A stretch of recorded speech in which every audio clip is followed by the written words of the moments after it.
Hey guys, how is everyone doing? Uh, we are live from IEEE NCU, and today we are welcoming uh, Syrine from IEEE Potentials. She's from Tunisia. She's volunteered for Tunisian section, was student branch officer at her student branch at NISO, and currently she works for EURA, and she loves data analytics, and that is something that she does at work as well.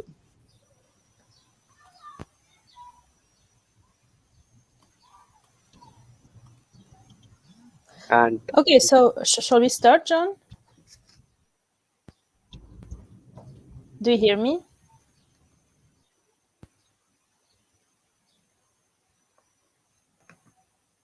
Do you hear me? Yes, Syrine, you're audible. Okay, so let's start then.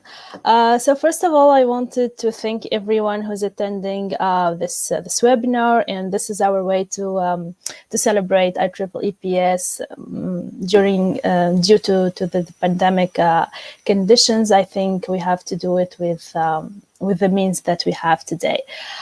And since the theme of the IEEE PS this year is about clean energy revolution, so I thought about merging my field of work, which is big data, with the IEEE PS Day theme, and see how can we use data to fuel a clean energy revolution.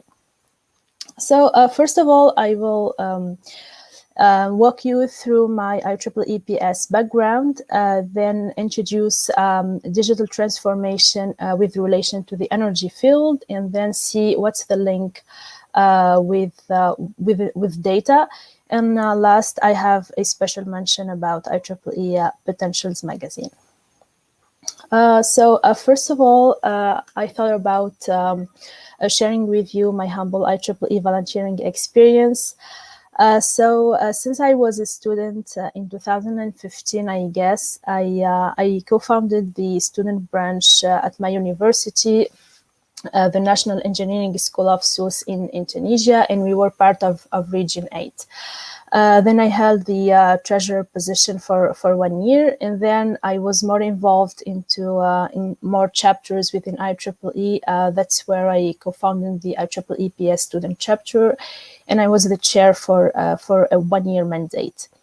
I also served as ambassador for projects such as the PS RES, which I'm going to explain later, and for the IEEE PS Day 2018. So it's really, I'm really glad that we are still celebrating this day, and it's now becoming a ritual across the world. And currently, I'm still working for IEEE Potentials magazine as an associate editor.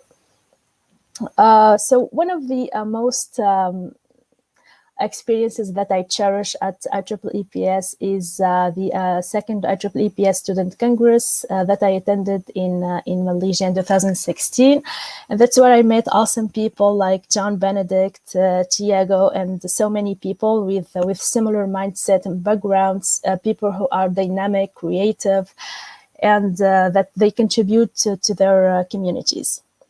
So I highly encourage you to take part in every congress, conferences, or events, because you can enlarge your professional network, meet awesome people, and seek new opportunities. And I remember that one of our colleagues, Tiago from Brazil, has won a prize, or kind of prize money to finance a project that he submitted the idea at this Congress, and it was about renewable energy in schools. So his idea was to produce educational kits using renewable energy like the solar and wind energy, to have kids such as this superhero in the left using solar power, or solar power on roofs of houses, etc. And since I was an ambassador for this project in my region, I have received one kit, which is the hydro car. So the idea was to have a kit and to use it to organize workshops in primary schools in order to inspire youth and give them a concrete idea about how's the engineering life and what we do at PES and IEEE. So I remember that I have received this kit during the summer in a vacation, and I had to film this video to send it to my colleagues, and in order to think about ideas, how can we use it to inspire people. Yeah, this was some activities that you can do without PES, participating in projects, events, or conferences. I highly encourage you to take part in such activities and keep learning, being active and proactive, and you will see that that IEEE and PES will serve you back. So I guess this would lead us to the next topic, which is digital transformation in energy. And the most important question that you have to ask here is why enabling digital in energy matters at all. So according to a survey by McKinsey and Company, they have published a survey that every energy company today is facing new changes across the energy system. For instance, they have more competition, more complexity, and less predictability.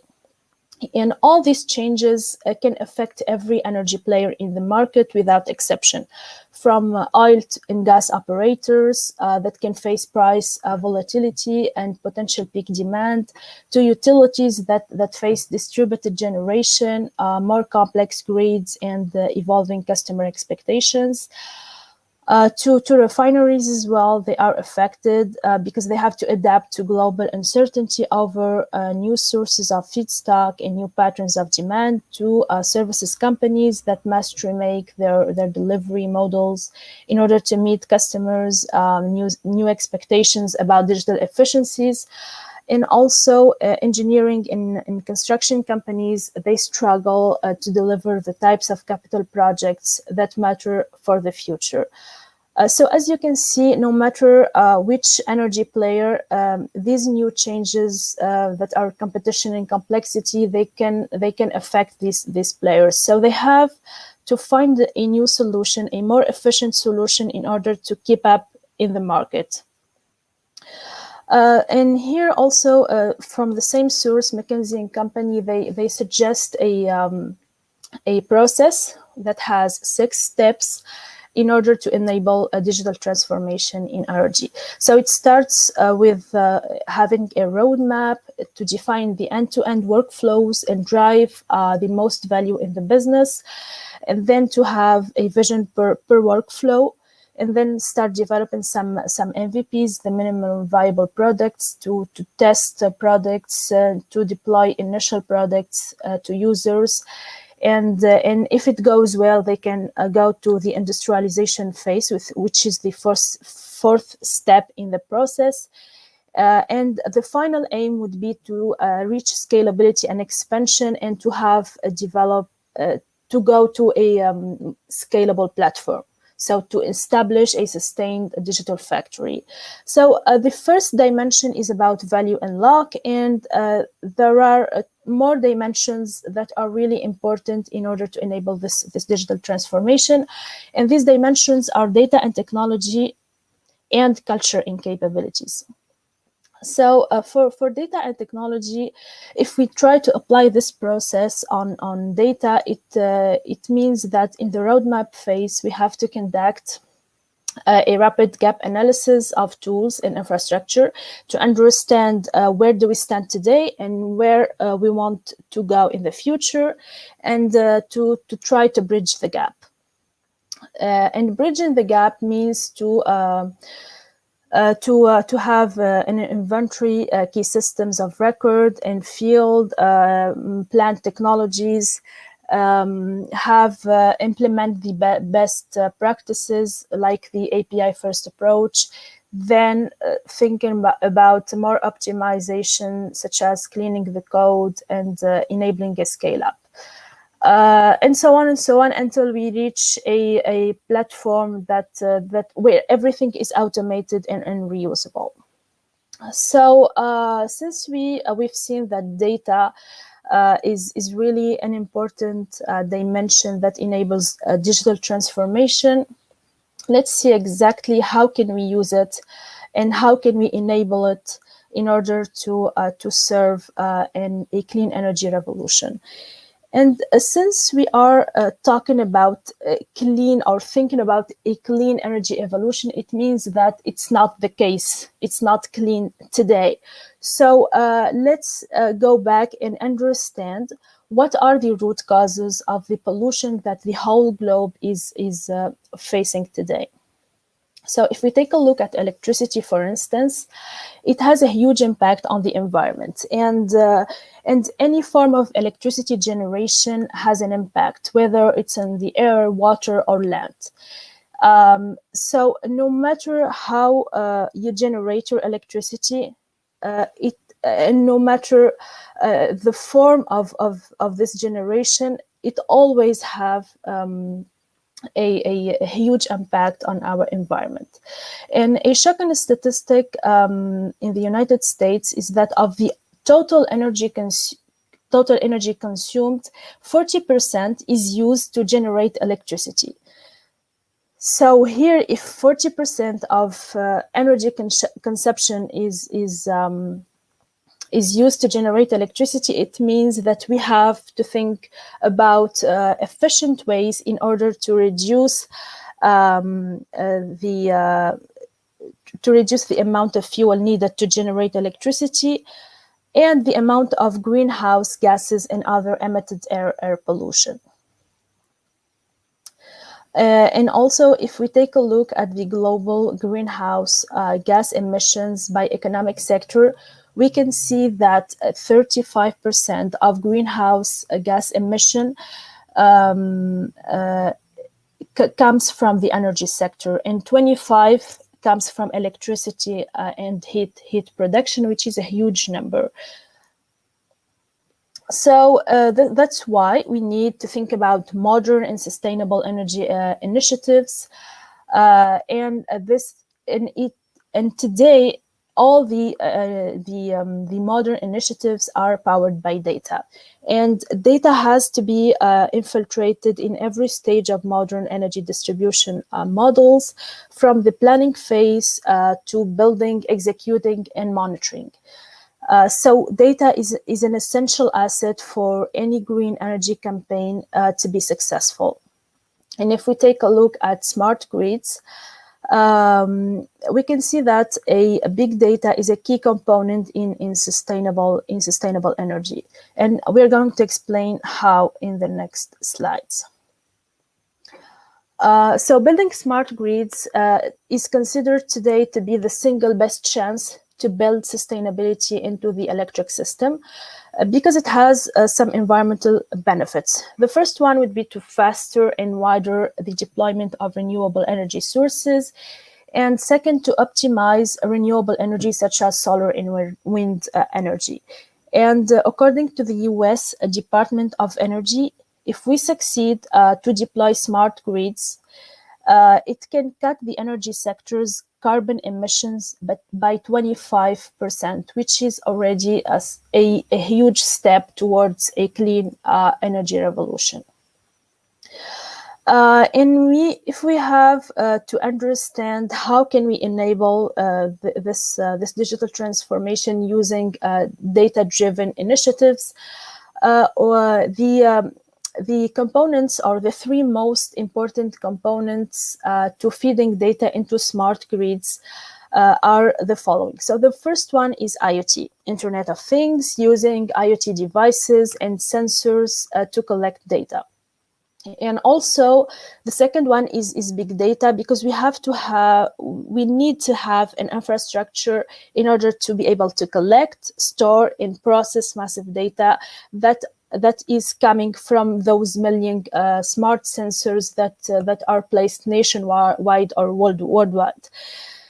And once we have a way to collect and process data, we can think about the optimization of this processing and the analytics that we can apply on data using AI, of course, in order to make timely decisions on how to best allocate energy resources using deep learning algorithms, for instance. So all these three components will revolutionize both the demand and supply side of the energy economy. So we're going to dig deeper in every component and see how every component can feed energy into feed data, into smart grids. So the first component is IoT and smart meters. IoT and smart meters enable a clear, accurate, and granular view of how each customer is using electricity. And here the how is really important, because with IoT, customers become behaviorally connected to the data. For example, when smart meters are coupled with IoT capabilities, such as in-home displays or real-time dynamic pricing alerts, customers are able to cut energy usage by 11% to 14%. And this is because the customer today is able to track the way he is using energy. And if he receives an alert about some excessive usage and see the impact in terms of the price, he can really take this alert, real-time alert, into consideration, and for instance, turn off the light that he doesn't need. So this new way of interaction between the customer in real time is really important, and is enabled by having IoT devices everywhere. So if you remember, the second component is about big data. And it is important to have a big data infrastructure in order to enable exchanging data between the smart grid components. So to enable the smart feature, a huge amount of data needs to be exchanged between the grid components and the enterprise systems that manage these components. And based on the application, information exchange enables economically optimized bidirectional power flow between a utility and its customers. And also here we are talking about how to engage the customers. So really, data exchange is essential for controlling, monitoring, and coordinating and coordination between smart equipment in a smart grid subsystem, and to reach an optimal performance, the more we have big data analytics, the more we can control and monitor how data is exchanged between the smart grid components. And third is AI to make better decisions and to automate the way the decision can be made.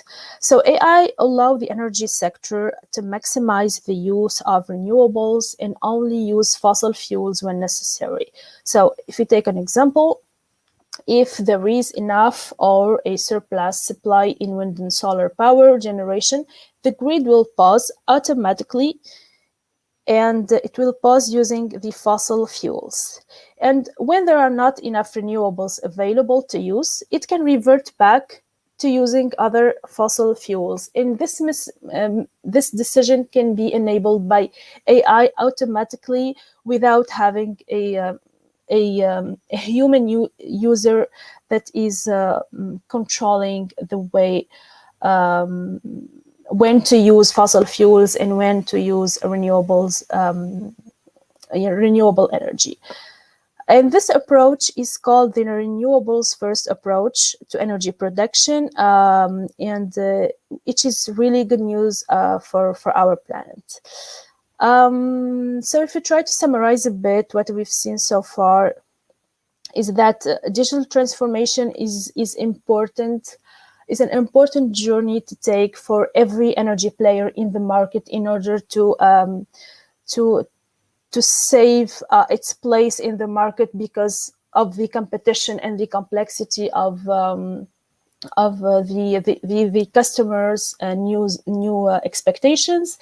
And we've seen that data is one of the three dimensions that enables this digital transformation.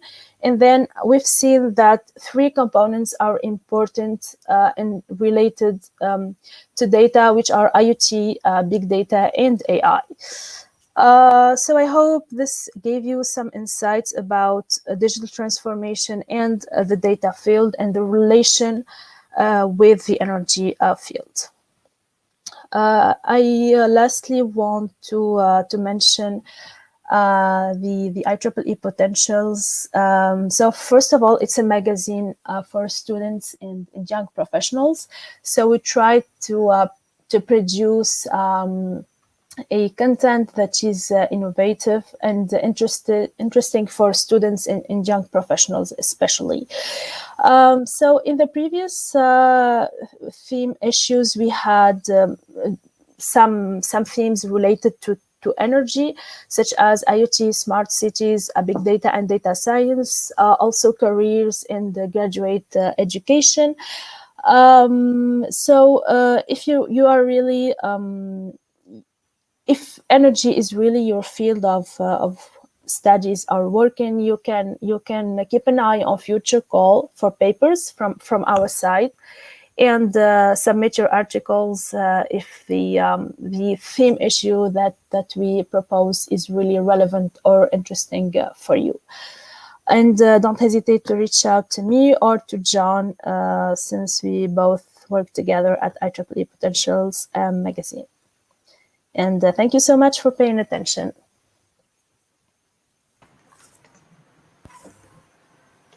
Thank you so much, Syrine. That was a wonderful talk indeed. We have a few questions, if those can be displayed, please. How can data science be useful for energy and environmental research specifically? So yeah, data science is really linked to artificial intelligence, and we've seen that AI is so the algorithms that are produced within AI, or the models of data science, they can help us automate any decision making. So we don't have to wait for a human to be there to make the decision, but instead we have a machine that is capable of interpreting the situation and make the decision automatically. And this is beneficial because it saves a lot of time, and it's really efficient, and we don't need extra human resources. Okay, so the next question is, how can we be sure that the data that is being studied when it comes to energy and power consumption is accurate? Since the numbers keep fluctuating, so how can we ensure that the studies are accurate? Yeah, here, this is a good question, because the data here comes from the sensors, the IoT sensors. And if the question is about the fluctuation, yeah, there are some ways how to keep an eye on the data quality of the data that is coming from IoT sensors. And also there are some ways while designing a big data architecture on how to read the different data format, and how to extract the exact values from data that is coming from IoT sensors. All right. So are there any limitations associated with energy and data? Associated with what in data, sorry? Energy and data. So maybe the studying energy with big data or IoT or anything of that sort. Of course, there were always limitations, but I mean, we can, if we are talking about data today as an innovative approach, is to optimize the actual process that we have. Uh, for instance, we've seen in the slides that smart the if the deployment of smart grids, only smart grids can cut the energy sector carbon emission by 25%. This is already some really good news for the planet. I mean, smart grids won't stop carbon gas emissions, but reducing it by 25% is already a huge step that we can take. Okay. How can we collect accurate data for energy from underdeveloped places such as some African countries where technology is not as prevalent? Yeah, well, here this is the problem with IoT, because the hardware has to be there, because otherwise we can't really collect data, not only accurate data, but collect data. So I don't know if satellites can serve here and how accurate they can, but I'm sure that the first component is to have a good IoT infrastructure in order to have data as accurate as possible. Coming to IoT, we have seen time and again that IoT can be bugged in terms of its security aspects. So, can using IoT lead to faulty data?